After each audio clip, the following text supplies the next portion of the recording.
चलो, so good morning everyone. बहुत दिनों से हमने डिस्कशन स्टार्ट किया है about very important interesting topic from 12th NCERT, that is electrostatics. और इलेक्ट्रोस्टैटिक्स में सबसे इंपॉर्टेंट जो कॉन्सेप्ट आती है, जिसमें चार्ज, इलेक्ट्रिक फील्ड की इंटेंसिटी, देन इलेक्ट्रोस्टैटिक पोटेंशियल, और उसके साथ में इस टॉपिक में जो कांस्टेंट आने वाला है, जो मीडियम डिपेंडेंट होता है, that is permittivity, free space की भी, मीडियम की भी, then dielectric constant for the medium, then relative permittivity for the medium. इन सब का डिस्कशन हमने कंप्लीट किया है। आज हम स्टार्ट करने जा रहे हैं extremely important concept from the topic electrostatics, that is Coulomb's law. Coulomb's law, ठीक है। देखो, कूलम क्या है? एक साइंटिस्ट का नाम है, चार्ल्स डी ऑगस्टाइन कूलम बोल के एक साइंटिस्ट था। बेसिकली ये साइंटिस्ट था और वो क्या कर रहा था? एक्सपेरिमेंट कर रहा था।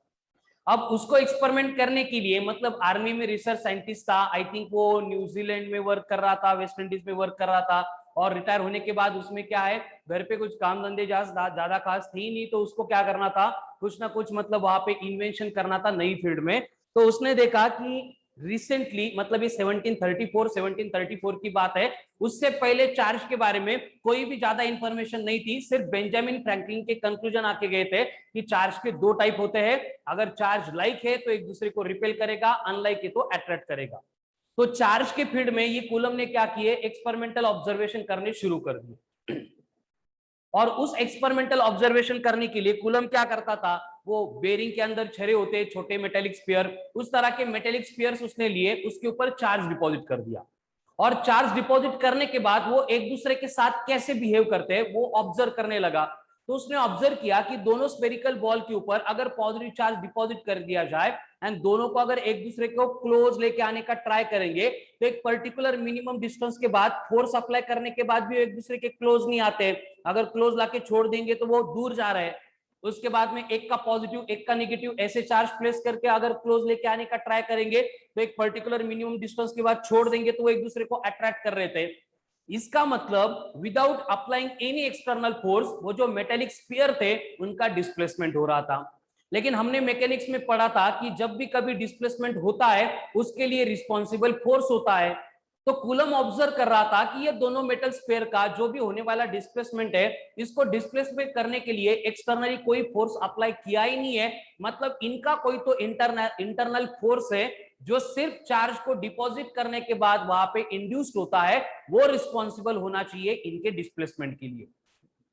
फिर ऐसे ऑब्जर्वेशन करने के बाद उसको समझ में नहीं आ रहा था कि एक्चुअली ये फोर्स कैसे डिपेंडेंट होगा, कहां से डिपेंडेंट होगा। फिर उसने और थोड़ा डीप में स्टडी करना शुरू कर दिया। फिर उसको थोड़ा सा समझ में आ गया कि जैसे मास एक टेंडेंसी है और दो मासेस एक दूसरे के साथ बिहेव करते हैं, इंटरेक्ट करते हैं, और उनके इंटरेक्शन के लिए फोर्स रिस्पॉन्सिबल है जो मास की वजह से इंड्यूस्ड होता है, और जिसको न्यूटन ने बोला था ग्रेविटेशनल फोर्स। उसने देखा था कि यहाँ पे जो फोर्स है वो भी सेम तरह का फोर्स है, मतलब सिर्फ और सिर्फ अगर वहां पे चार्ज है तभी ये फोर्स एक्ट होता है, मतलब ये चार्ज डिपेंडेंट फोर्स था। क्या था? ये चार्ज डिपेंडेंट फोर्स था। तो ये चार्ज डिपेंडेंट फोर्स ऑब्जर्व करने के बाद ये कूलम को समझ में आने लगा कि चार्जेस भी एक दूसरे के साथ उसी तरह से इंटरेक्ट करते हैं जैसे मासेस करते थे। फिर उसने क्या किया, जो न्यूटन का लॉ ऑफ ग्रेविटेशन का proportional to m1 m2 upon r square, उसी तरह का मतलब जो कंडीशन थी वो मेंटेन करके इसने कूलम्स लॉ अप्लाई करना स्टार्ट किया। एंड उसमें ये ऑब्जर्व कर रहा था कि दो मेटेलिक चार्ज स्फीयर के बिटवीन का जो फोर्स है वो चार्ज के मैग्नीट्यूड के ऊपर डिपेंडेंट है। यानी अगर चार्ज का मैग्नीट्यूड एकदम नेग्लिजिबल छोटा रखेंगे तो जो डिफ्लेक्शन होने वाला था, डिस्प्लेसमेंट होने वाला था दो मेटेलिक स्फीयर का, वो भी नेग्लिजिबल था। जैसे जैसे चार्ज का मैग्नीट्यूड बढ़ाते जा रहे थे उसके साथ में फोर्स का मैग्नीट्यूड भी बढ़ रहा था, और उसने न्यूटन के लॉ को स्टडी करके ये लॉ बनाया था। इसलिए बोला जाता है कि ये जो कूलम्स लॉ है it is analogous to that of Newton's law of gravitation. जैसे न्यूटन ने ग्रेविटेशन में बोला था कि अगर दो मासेस से m1 and m2 separated by distance r, तो ये एक दूसरे को अट्रैक्ट करेंगे, एंड जो फोर्स ऑफ अट्रैक्शन होता है वो डायरेक्टली प्रोपोर्शनल है to the product of their masses. उसी तरह से कूलम ऑब्जर्व कर रहा था कि अगर स्पेस में एक चार्ज Q1 है, दूसरा चार्ज Q2 है, एंड इनको अगर R इतने सेपरेशन पे हमने अगर प्लेस किया है, तो उस केस में ये जो फोर्स होगा इनके बिटवीन, फिर वो फोर्स ऑफ अट्रैक्शन हो सकता है, फिर फोर्स ऑफ रिपल्शन हो सकता है, क्योंकि मास में सिर्फ अट्रैक्शन होता है, यहाँ पे दोनों भी पॉसिबिलिटीज है। लेकिन ये जो फोर्स था ये भी चार्ज के मैग्नीट्यूड पे डिपेंडेंट था, एंड एक्सपेरिमेंटल ऑब्जर्वेशन शो कर रहे थे कि इनके प्रोडक्ट के ऊपर डिपेंडेंट था। तो कूलम एक्सप्लेन करता है कि फोर्स ऑफ अट्रैक्शन और repulsion between two charges is directly proportional to the product of their charges. उसके बाद में जैसे न्यूटन ने ऑब्जर्व किया था कि दो मासेस के बिटवीन का सेपरेशन अगर बढ़ा देंगे फोर्स कम होगा, अगर दो मासेस के बिटवीन का सेपरेशन कम कर देंगे तो फोर्स बढ़ जाएगा। यहाँ पे भी सेम केस कूलम ऑब्जर्व कर रहा था कि दो चार्ज के बिटवीन का जो सेपरेशन है वो अगर थोड़ा सा कंसिडरेबल ज्यादा रखेंगे तो उस केस में दो चार्जेस एक दूसरे के साथ इंटरेक्ट नहीं कर रहे थे। लेकिन जैसे ही इनका सेपरेशन हम कम कर देंगे फोर्स का मैग्नीट्यूड बढ़ता जा रहा था। तो यहाँ पे भी जो न्यूटन ने बोला था कि F प्रोपोर्शनल टू 1/r² है, इसको इनवर्स स्क्वायर लॉ बोलते हैं, उसी तरह की कंडीशन यहाँ पे मेंटेन हो रही थी। मतलब ये बना F प्रोपोर्शनल टू 1/r²। ठीक है, चलो, तो इसी तरह की कंडीशन यहाँ पे मेंटेन हो रही थी कि फोर्स ऑफ इंटरेक्शन जो है वो इनवर्सली प्रोपोर्शनल था to the square of the distance between them, यानी F का प्रोपोर्शनल टू 1/r²। अगर इन दोनों को हम कंबाइन कर देंगे तो मुझे इक्वेशन मिलेगा F proportional to Q1 Q2/r², जो यहाँ पे बन रहा था F proportional to M1 M2/r²। यानी देखो ये टेंडेंसी ऑफ मास का डिस्कशन है, ये टेंडेंसी ऑफ चार्ज का डिस्कशन है।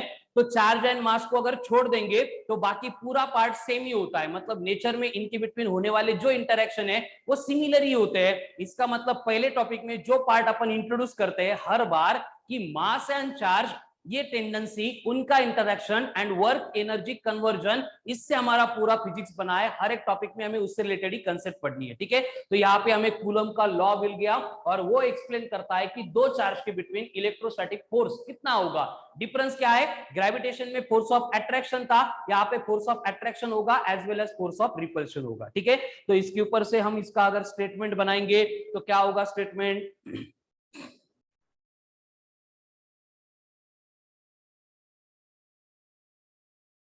क्या होगा, फोर्स ऑफ अट्रैक्शन और रिपल्शन, फोर्स ऑफ अट्रैक्शन और रिपल्शन बिटवीन टू चार्जेस। फिर वो पॉजिटिव पॉजिटिव हो सकते हैं, नेगेटिव नेगेटिव हो सकते हैं, पॉजिटिव नेगेटिव हो सकते हैं, फिर नेगेटिव पॉजिटिव हो सकते हैं। ठीक है, फोर्स ऑफ अट्रैक्शन और repulsion between two charges is number 1 directly proportional to the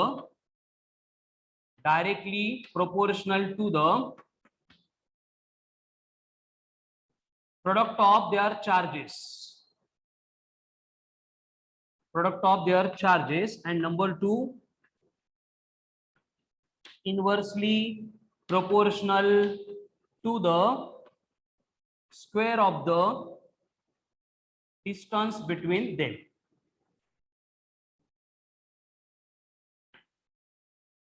distance between them, यानी कि वही कि F proportional to Q1 Q2 है, F प्रोपोर्शनल टू 1/r² है, दोनों को अगर कंबाइन कर देंगे तो इक्वेशन बना F proportional to Q1 Q2/r²।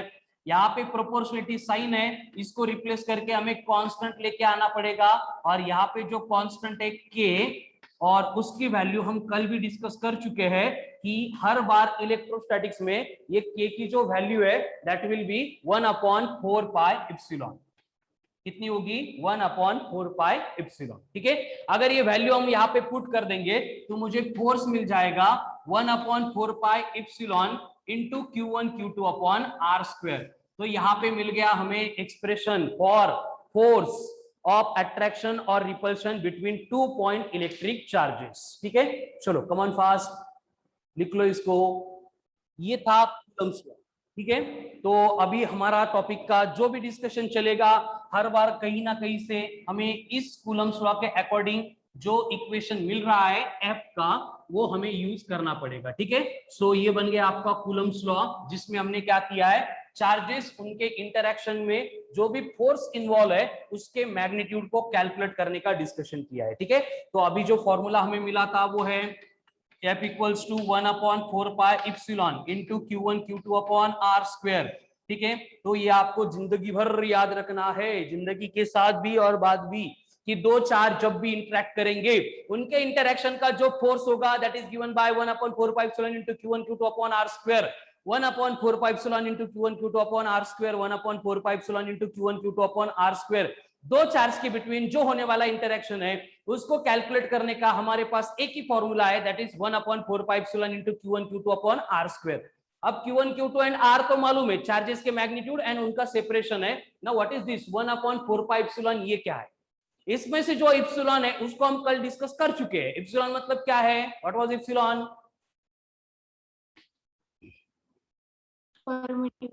Permittivity of medium. और हमें मालूम है इसको कैलकुलेट कैसे करेंगे, इप्सिलॉन 0 इंटू के।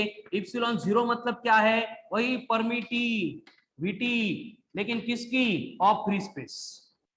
परमिटिविटी ऑफ फ्री स्पेस जिसकी वैल्यू है 8.85 इंटू 10 की पावर -12 कूलम स्क्वायर पर न्यूटन मीटर का स्क्वायर। एंड के जो है वो है डाइलेक्ट्रिक कांस्टेंट जिसकी वैल्यू आपको क्वेश्चन में दी जाएगी। कब दी जाएगी? अगर आपको मीडियम एयर और वैक्यूम बोला है तो आपको के को 1 लेना है। अगर वो मेटल या फिर कंडक्टर बोला है तो के इक्वल्स टू इंफिनिटी लेना है। इन दोनों को छोड़ के अगर दूसरा कोई भी मीडियम दिया तो आपको के की वैल्यू को प्रिंट करके क्वेश्चन में देंगे। ठीक है, लेकिन यहाँ पे जो 4 पाई आपको दिख रहे हैं 4 पाई, वो कहां से आ गए? उसका क्या रीजन होगा? चलो, एनी आइडिया अबाउट इट? उसका रीजन ये है, देखो बेटा, कि ये जो 4 पाई वाला कांस्टेंट है 4 पाई वाला, वो हम इलेक्ट्रोस्टैटिक्स में भी यूज करते हैं, वो हम मैग्नेटिक्स में भी यूज करते हैं। वो हमें इलेक्ट्रोस्टैटिक्स में भी रिक्वायर्ड है, वो हमें मैग्नेटिक्स में भी रिक्वायर्ड है।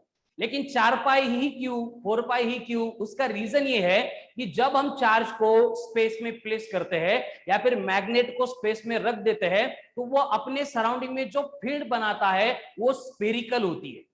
वो अपने सराउंडिंग में जो फील्ड बनाता है वो स्फेरिकल होती है।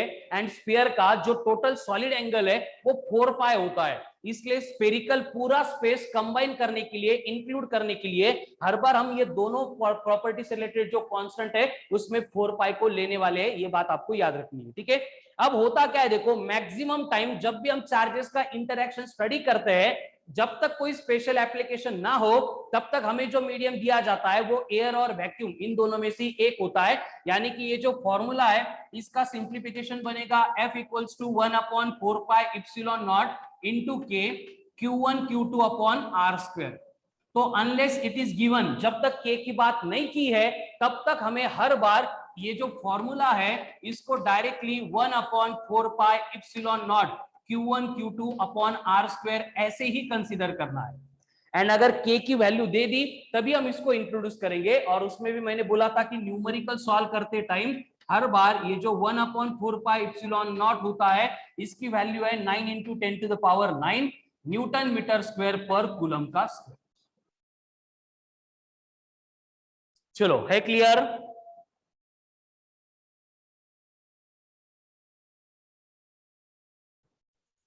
Yes sir.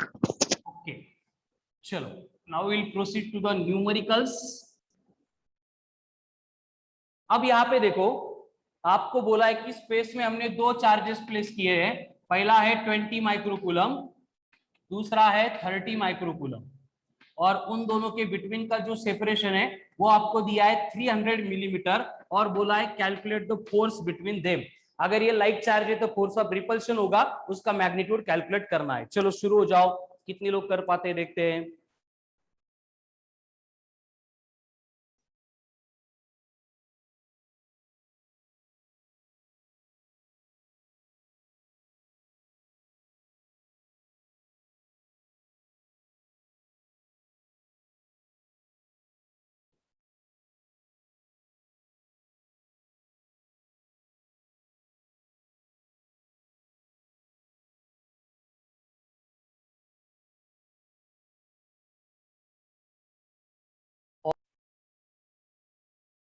चलो, जिनको आता है सॉल्व करो, बाकी लोगों के लिए हम बोर्ड पे करेंगे। सबसे पहले हमारा काम होगा जो भी आपको डेटा दिया है उसको SI में कन्वर्ट करना।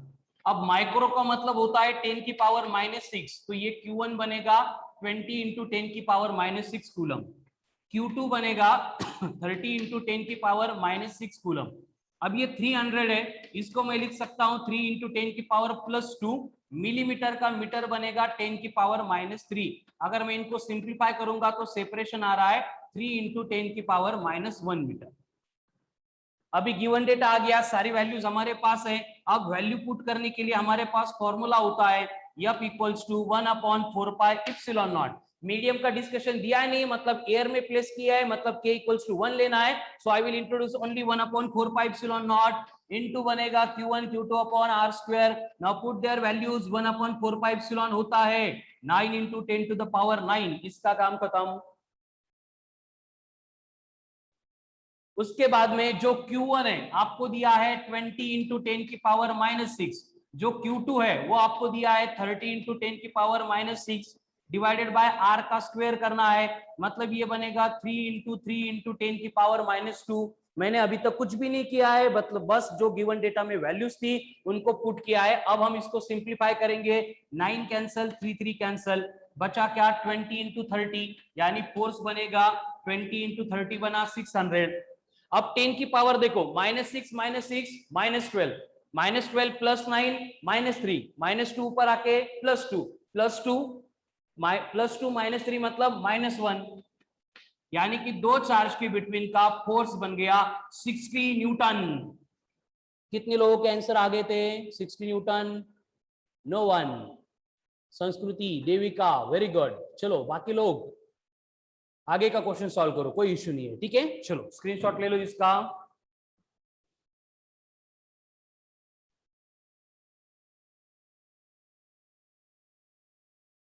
आपको आगे बोला गया है कि अगर दो चार्जेस हैं each of magnitude 2 microcoulomb, Q1 भी 2 है, Q2 भी 2 है, placed at a separation of 4 micrometre, then calculate the force between them if, अगर K की वैल्यू आपको दी है 20। कोई तो मीडियम है, जिस मीडियम में हमने चार्जेस को प्लेस किया है वो एयर वैक्यूम नहीं है, इसलिए उस मीडियम का डाइलेक्ट्रिक कांस्टेंट आपको दे दिया है 20। चलो जिनको आता है शुरू हो जाओ, बाकी लोग हम बोर्ड पे सॉल्व करेंगे। पहला काम हमारा क्या है, एक बार गिवन डेटा मिल गया, अब ये गिवन डेटा कैसे आइडेंटिफाई करना? एकदम सिंपल प्रोसेस होती है। जो भी क्वेश्चन आपको दिया जा रहा है उस क्वेश्चन में कंफर्म आपको नंबर्स मिलेंगे, 20 30 40 100 200 500, कुछ ना कुछ नंबर्स आपको मिलेंगे। और वो नंबर जहां पे खत्म होते उसके बाद में होगा यूनिट, और हमें यूनिट मालूम है, यूनिट के ऊपर से हमें क्वांटिटी को आइडेंटिफाई करना पड़ेगा। जैसे कूलम में दिया मतलब वो चार्ज होगा, मीटर में दिया मतलब वो क्या होगा, डिस्टेंस होगा। तो यहाँ पे मैं 2 को वैसे ही रहने दूंगा, माइक्रो को निकालने के लिए -6 लेके आऊंगा, मुझे Q1 Q2 मिल गए। यहाँ पे भी माइक्रो निकालूंगा तो 10 की पावर -6 बनेगी, तो ये बन गया 4 इंटू 10 की पावर -6। अब सारा डेटा हो गया। हमें मालूम है कि फोर्स कैलकुलेट करने के लिए फॉर्मूला है 1/4 एप्सिलॉन नॉट इंटू के। अब यहाँ पे क्यू के क्यों लिया, क्योंकि वहां पे दिया था, इंटू बनेगा Q1 Q2 upon R square, यानी कि F बन गया 1/4 एप्सिलॉन नॉट कितना है 9 इंटू 10 की पावर 9। Q1 Q2 दोनों सेम है, तो 2 इंटू 2 बनेगा 4 इंटू 10 की पावर -6 बनेगी -12। K की वैल्यू दी थी 20, R का स्क्वायर करना है, R कितना है 4 इंटू 10 की पावर -6, उसका स्क्वायर बनेगा 4 का 16, -6 का स्क्वायर बनेगा -12, -12 कैंसल, ये 4 1 होगा, ये 4 होगा, यानी फाइनल आंसर में आ रहा है 9/20 इंटू 4 80 इंटू 10 की पावर +9।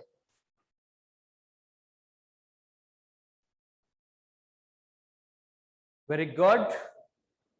चलो अब इसको और थोड़ा सिंप्लीफाई करने के लिए हम क्या करेंगे, 9 को लिखेंगे 90/80, 10 की पावर हो जाएगी 8, 0 0 कैंसल, 9/8 मतलब बनेगा 1.112 इंटू 10 की पावर 8 न्यूटन,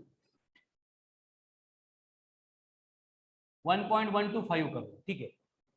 यानी कि देविका का आंसर करेक्ट है, बस 10 की पावर नहीं थी करेक्ट। आकांक्षा की 10 की पावर करेक्ट। सर वो डेसिमल शिफ्ट किया था मैंने। हाँ वेरी गुड बराबर है, बराबर, सॉरी मैं देखा नहीं, ठीक है। संस्कृति करेक्ट है, शुभम कर भी करेक्ट है, वेरी गुड।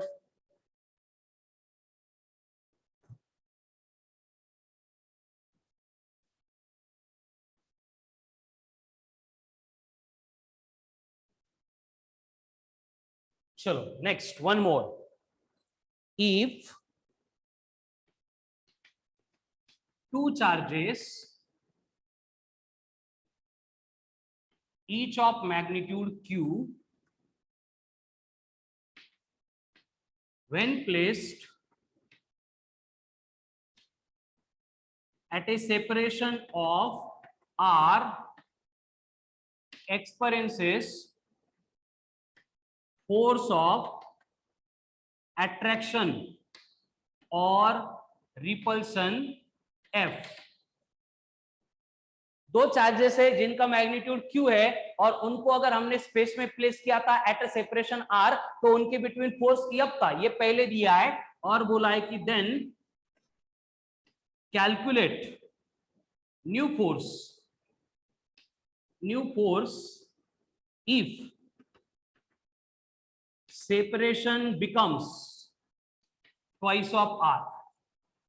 मतलब अभी कोई न्यूमेरिकल डेटा नहीं है, सीधा प्रोपोर्शनलिटी पे डिपेंडेंट कांस्टेंट है, सेपरेशन को डबल किया, फोर्स कितना होगा। चलो यहाँ पे चार्ज चेंज हो नहीं रहे, इसका मतलब हमें लिखना पड़ेगा F प्रोपोर्शनल टू 1/r²। यहाँ पे लिखना है तो लिख लो पूरा फॉर्मूला, ठीक है। मैं डिटेल में सॉल्व करके देता हूं। क्या होगा, हमें मालूम है F बनेगा 1/4π epsilon into Q1 Q2 by R का स्क्वायर। ये पहली केस है F1। बाद में क्या किया हमने, कुछ भी चेंज नहीं किया, कांस्टेंट भी वैसे की वैसा ही है। Then Q1 Q2 each of magnitude Q बोला था, मतलब ये Q स्क्वायर रहेगा, बस सेपरेशन डबल किया है। डबल किया मतलब R बना 2R, 2R का स्क्वायर बनेगा 4 इंटू R स्क्वायर। अगर मैं इन दोनों को डिवाइड कर दूंगा तो 1/4π epsilon 1/4π epsilon Q square cancel, R square cancel, बचा क्या, F1/F2 इज इक्वल्स टू बनेगा 1/1 डिवाइडेड बाय 1/4, यानी ये F2 बनेगा कितना बनेगा 4/1, F2 बनेगा F1/4। यानी कि जो इनिशियल फोर्स था उसके 1/4 बनेगा। आकांक्षा क्या लिखा है, वेरी गुड, आकांक्षा बरोबर, संस्कृति बरोबर। चलो बाकी लोग आ गया करेक्ट, देविका ओके। फोर्स क्या बना, 1/4 बना।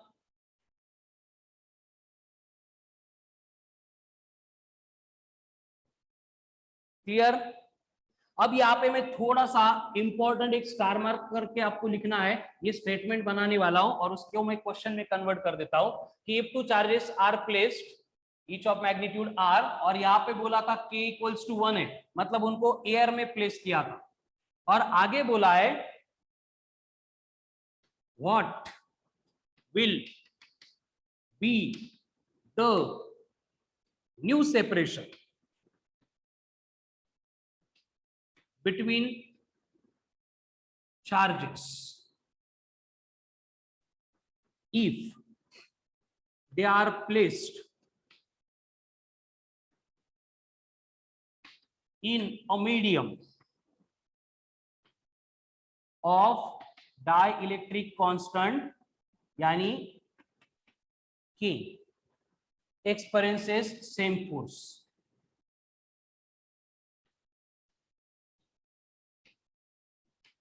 सॉल्व करना इजी है, पहले जो लिखा है उसकी मीनिंग समझ में आती है वो देख लो।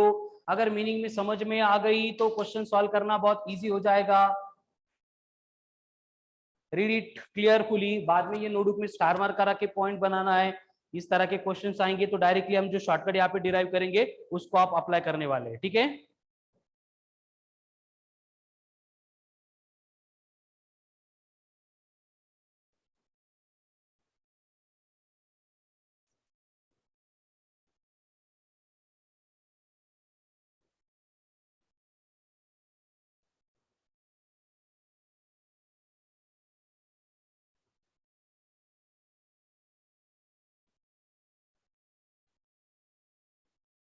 क्लियर है क्या स्टेटमेंट, वेरी गुड। संस्कृति एक्सेलेंट बेटा। क्वेश्चन में क्या बोला है यहाँ पे मैं थोड़ा एक्सप्लेन कर देता हूं कि जब यहाँ पे इनको हमने एयर में रखा था तब के लिए फॉर्मूला है 1/4πε इंटू चार्ज का मैग्नीट्यूड q है q²/r²। बाद में हमने क्या किया है, इनको प्लेस किया है एक मीडियम में जिसका डाइलेक्ट्रिक कांस्टेंट k है, लेकिन फोर्स बदल नहीं रहा है, इसलिए मैंने फोर्स को F ही रखा है। ठीक है, तो ये F इक्वल्स टू बन रहा है 1/4πε0 इंटू k, इसको ε0 बोलो, into q² upon r dash का स्क्वायर, क्योंकि हमें डिस्टेंस चेंज करना है जिसकी वजह से फोर्स सेम रहेगा, इसलिए मैंने डिस्टेंस को r को r डैश से रिप्लेस किया है। दोनों इक्वेशन क्लियर हो गए बेटा? क्यों लिखा मैंने ऐसे?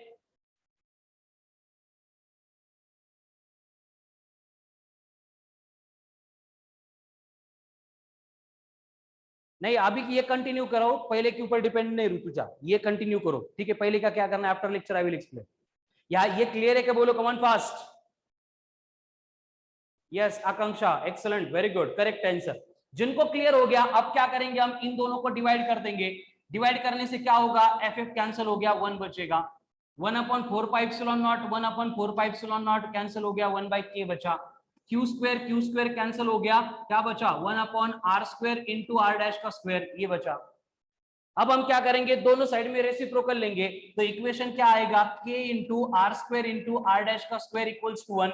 मुझे r डैश की वैल्यू चाहिए, इसलिए हम क्या करेंगे, ये r डैश के स्क्वायर को उधर भेज देंगे, तो ये क्या बनेगा सर? एक मिनट, ये डिवीजन करने के बाद क्या आएगा, r डैश का स्क्वायर डिवाइड बाय r² बचेगा। ठीक है, यानी कि यहाँ पे इक्वेशन क्या मिलेगा हमें, r डैश का square is equals to k into r का square.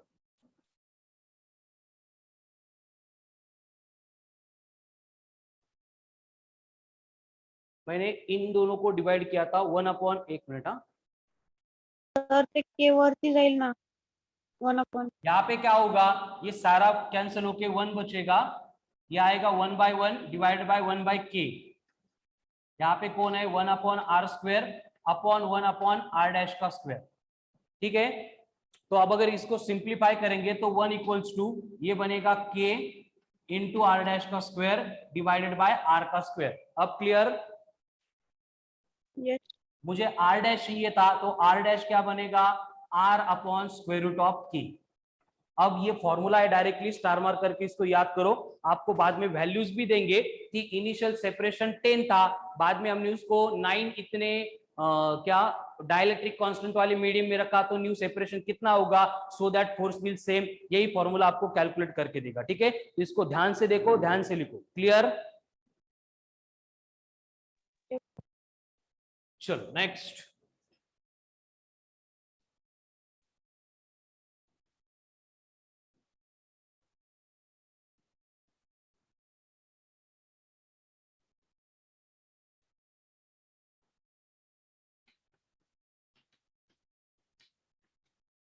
If two charges are placed at separation r, त्यांचा मॅग्निट्यूड सेम आहे q, experiences force F. Now if a copper plate is introduced between two charges, then new force will be,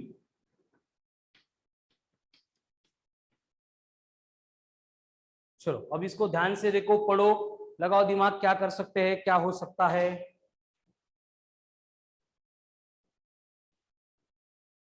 very good, force will be same, है ना?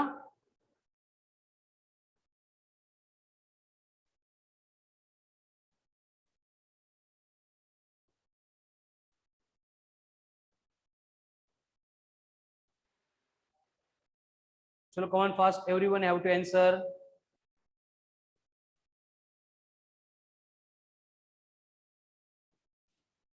Answer है force will become 0। क्यों बनेगा force 0?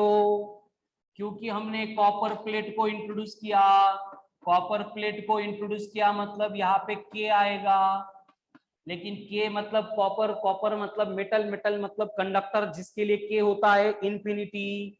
तो के अगर infinity बनेगा तो 1 upon infinity is 0, 0 into anything is 0, so force will become 0।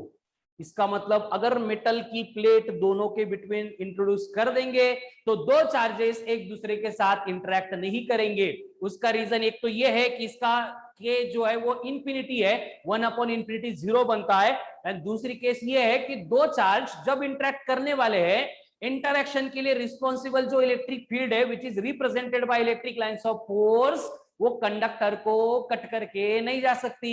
अगर कट करके जा नहीं रही है पलिकड़ा मतलब बाजू में, तो वहां पे उन दोनों चार्ज के बिटवीन कोई इंटरेक्शन नहीं होगा, तो यहाँ पे फोर्स विल बिकम 0। है क्लियर सबको? Yes sir.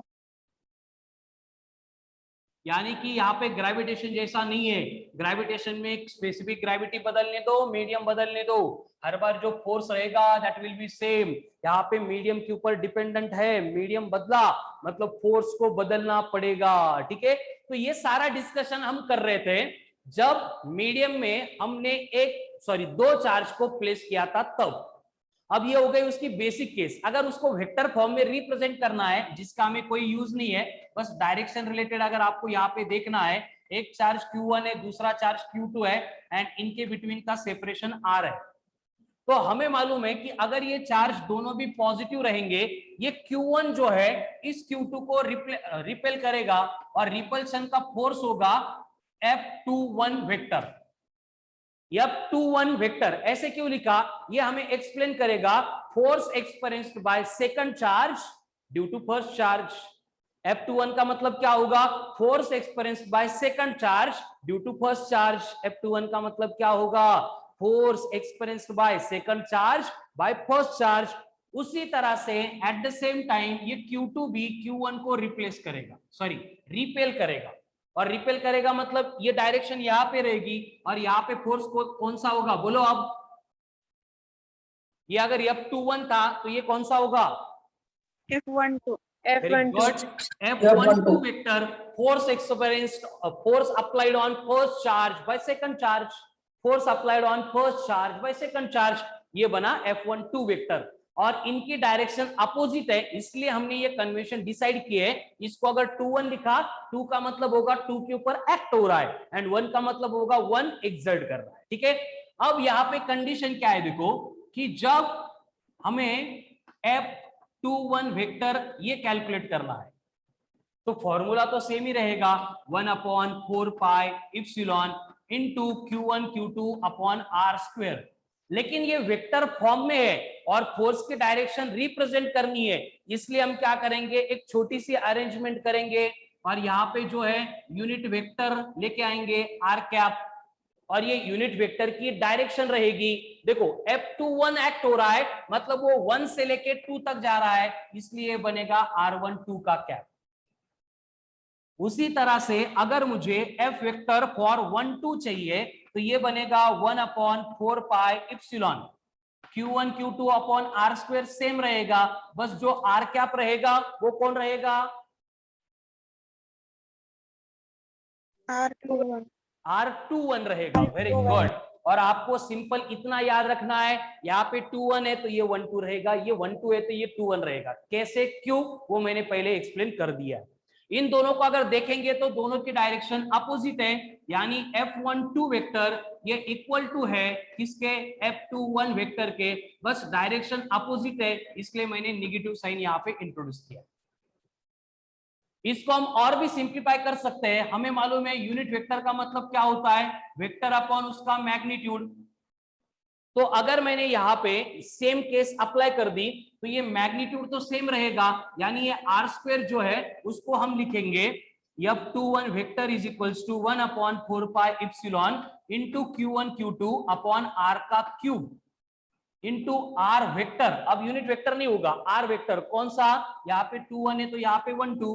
उसी तरह से F12 वेक्टर अगर है तो ये बनेगा 1/4 pi epsilon Q1 Q2 upon R का cube into R vector of 2-1। Clear है vector form of Coulomb's law? Yes. Yes, sir. क्यों इंट्रोड्यूस किया वेक्टर फॉर्म? क्योंकि force is a vector quantity, है ना?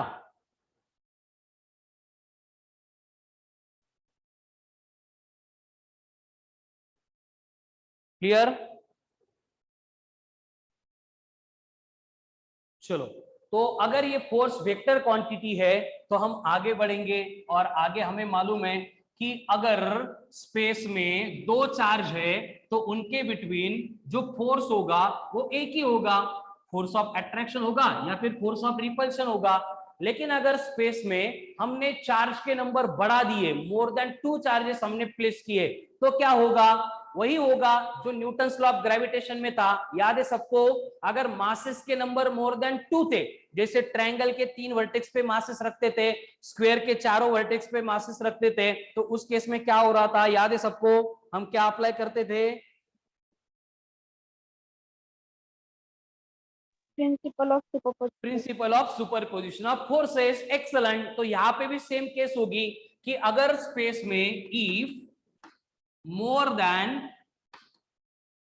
2 charges, if more than 2 charges are placed in the space,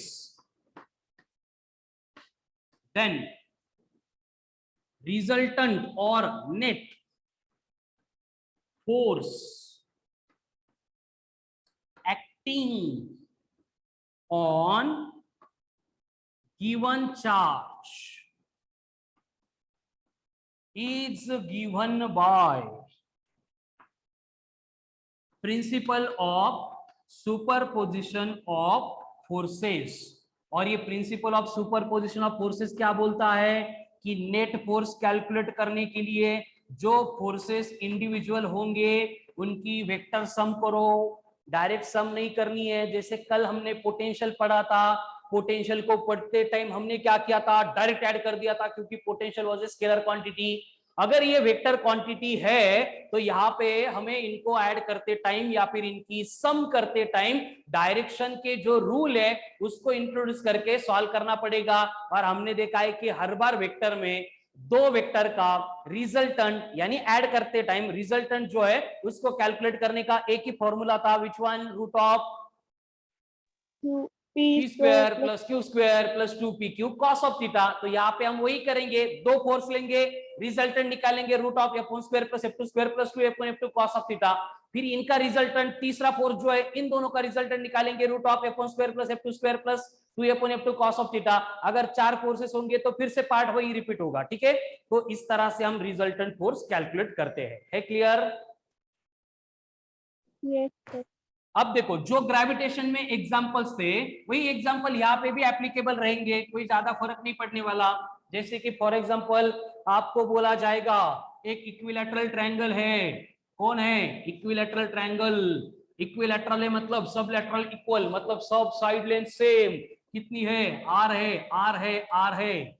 और सारे vertex के ऊपर हमने इक्वल मैग्नीट्यूड के चार्जेस प्लेस किए हैं। A B C is a triangle, उसके तीनों वर्टेक्स के ऊपर हमने क्या किया है? Plus q plus q plus q, ऐसे 3 चार्ज प्लेस किए। अब हमें बोला गया है calculate resultant force acting on charge placed at C. C के ऊपर जो चार्ज प्लेस किया है उसके ऊपर एक्ट होने वाला रिजल्टेंट फोर्स कितना होगा, यह हमें यहां पे कैलकुलेट करना है। क्लियर? क्वेश्चन कड़ा लगा? Yes. अब यहाँ पे क्या होगा, देखो हमें मालूम है कि बी के ऊपर चार्ज है वो पॉजिटिव है, सी के ऊपर चार्ज है वो पॉजिटिव है, यानी बी वाला चार्ज ये क्यू सी वाले चार्ज को रिपेल करेगा और उसका रिपल्शन का फोर्स होगा F1। और उस F1 का मैग्नीट्यूड हमें मिलेगा 1/4 pi epsilon into Q. Q same है, मैग्नीट्यूड सेम है, मतलब Q square upon R square. उसी तरह से ए वाला चार्ज भी इसको रिपेल करेगा, रिपल्शन का फोर्स होगा F2, यानी मैं यहाँ पे F2 अगर कैलकुलेट करूंगा ये बनेगा 1/4 pi epsilon into Q square by R square. अगर इन दोनों फोर्सेस को देखेंगे तो इनका मैग्नीट्यूड सेम है, तो मैं इनके मैग्नीट्यूड को इक्वेट करके यहाँ पे बोल सकता हूं कि here F1 is equals to F2 is equals to F। अब बची बात एंगल की। इक्विलैटरल ट्रायंगल है, मतलब तीनों एंगल 60 होते हैं, ये 60 तो इसका अपोजिट एंगल भी 60। तो हम रिजल्टेंट कैलकुलेट करेंगे नेट फोर्स के लिए। फॉर्मूला होगा p square plus q square plus 2pq cos of theta. यहाँ पे p का मतलब b, q का मतलब b, f, थीटा का मतलब 60, cos ऑफ 60 का मतलब हाफ यानी 1/2। अगर वैल्यू पुट करेंगे तो क्या बना, resultant is equals to root of f square plus f square plus 2f square into 1/2 मतलब f स्क्वायर, यानी रिजल्टेंट बनेगा √3 टाइम्स ऑफ f। रिजल्टेंट बनेगा √3 times of f, √3 times of f। Clear?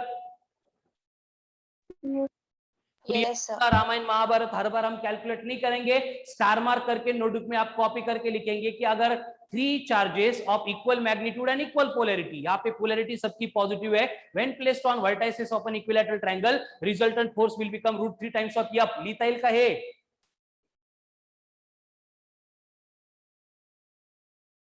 yes or no?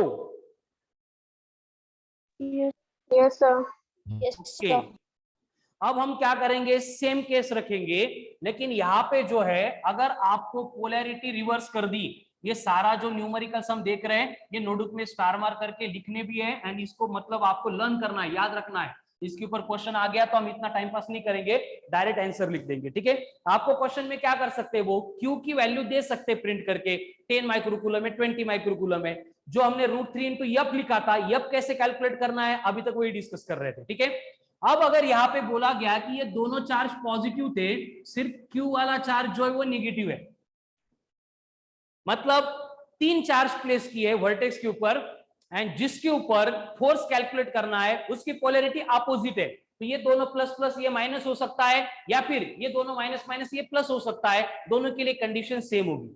क्या होगा, अब देखो ये ए वाला चार्ज इसको रिपेल नहीं करेगा, मतलब फोर्स यहाँ पे नहीं आएगा, ये इसको घर पे लेके आने के लिए अट्रैक्ट करेगा, मतलब F2 की डायरेक्शन यहाँ पे रहेगी और ये F1 की डायरेक्शन यहाँ पे रहेगी। समझ रहे हैं आप? नेगेटिव चार्ज अट्रैक्शन होगा, इसलिए मैंने फोर्सेस ऊपर ड्रॉ कर दिए। क्लियर है? ओके चलो, अब यहाँ पे भी पूरी केस अगर सेम देखेंगे तो वहां पे सेम मेंटेन हो रहा है, F1 F2 equal to F है, दोनों फोर्सेस के बिटवीन का एंगल अगेन 60 है, मतलब ये सिचुएशन भी दे दी आपको तो भी आपको रिजल्टेंट उतना ही मिलने वाला है, कितना, √3 टाइम्स ऑफ f। कितना मिलने वाला है, √3 टाइम्स ऑफ f, इसमें चेंज नहीं होगा। बस इसमें एक केस आती है, वो थोड़ा सा इंपॉर्टेंट है, ये लिख लो पहले, इसको भी स्टार मार्क करके कॉपी करना है, कि अगर दो चार्ज का मैग्नीट्यूड सेम है, जिसके ऊपर फोर्स कैलकुलेट करना है उसकी पोलैरिटी अगर अलग है तो रिजल्टेंट सेम रहेगा, that is √3 times of f। सिर्फ रिजल्टेंट की डायरेक्शन बदलेगी, ठीक है। पहले केस में ये इन दोनों को बाइसेक्ट करेगा, अब ये इन दोनों को बाइसेक्ट करेगा, ठीक है। वो डायरेक्शन तो समझ में आती है सबको, करते ना डायरेक्शन। अगर ये दोनों यहाँ पे तो इनका रिजल्टेंट बाइसेक्ट करके इधर जाएगा, पहले इधर थे तो इनका रिजल्टेंट बाइसेक्ट करके इधर आने वाला था। अब अगर आपको बोला गया है कि फिर से तीनों वर्टेक्स के ऊपर हमने इस तरह के चार्जेस प्लेस कर दिए हैं, लेकिन अब की केस, अब की बार क्या हो रहा है कि हमने क्या किया है, एक -q चार्ज है, एक +q चार्ज है, एंड ये भी -q चार्ज। यानी कि कंडीशन क्या है, देखो दो चार्ज की पोलैरिटी सेम है, एक की डिफरेंट है, लेकिन अभी जो जिसकी डिफरेंट है उसके ऊपर रिजल्टेंट नहीं चाहिए हमें, जो दो सिमिलर है उसमें से कोई भी एक दिया है उसके ऊपर रिजल्टेंट चाहिए। तो क्या होगा, एक स्मॉल चेंज होगा बस, कि ये -q रिपेल करेंगे, मतलब इनका रिपल्शन का फोर्स F2 यहाँ पे आएगा। अब ये +q अट्रैक्ट करेंगे, मतलब इनके रिजल्टेंट, सॉरी इनका फोर्स जो है अट्रैक्शन का, इसलिए F1 यहाँ पे आएगा। अगेन पूरी बात सेम रहेगी कि F1 is equals to F2 is equals to F ही रहेगा। देखो जब भी इस कंसेप्ट के ऊपर न्यूमेरिकल एमसीक्यू बनेगा तो आपको यही केस मेंटेन करके देंगे, तीनों चार्ज का मैग्नीट्यूड 100% सेम देंगे, इक्विलैटरल ट्रायंगल ही देंगे। अगर नहीं देंगे तो हमें कैसे कैलकुलेट करना है मालूम है, लेकिन इतना टाइम नहीं होता है, इसलिए एग्जाम में जो क्वेश्चन आते हैं वो स्टैंडर्ड फॉर्मेट में होते हैं, ठीक है। अब यहाँ पे क्या हुआ, देखो एक स्मॉल चेंज हो गया, कि दोनों फोर्सेस के बिटवीन का एंगल है थीटा, वो 60 नहीं रहा, वो चेंज हो गया। कितना होगा? एक लाइन है उसका टोटल एंगल होता है 120, लेकिन ये ऊपर जो है ये 60 रह गया, तो 180 माइनस 60 मतलब ये एंगल कितना बनेगा? 120। 120। और हमें cos ऑफ 120 कितने लेने हैं? 1/2 की जगह पे -1/2। -1/2। इसका मतलब अब रिजल्टेंट कितना बनेगा? Square root of F square plus F square plus into minus minus of F square, यानी resultant is equals to F. यही एक स्पेशल केस है। कब ये देखो, तीनों चार्जेस के मैग्नीट्यूड सेम है, पोलैरिटी दो चार्ज की सेम है, मैंने दो नेगेटिव रखे हैं, मैं दो पॉजिटिव भी रखूंगा, सेम केस आएगी।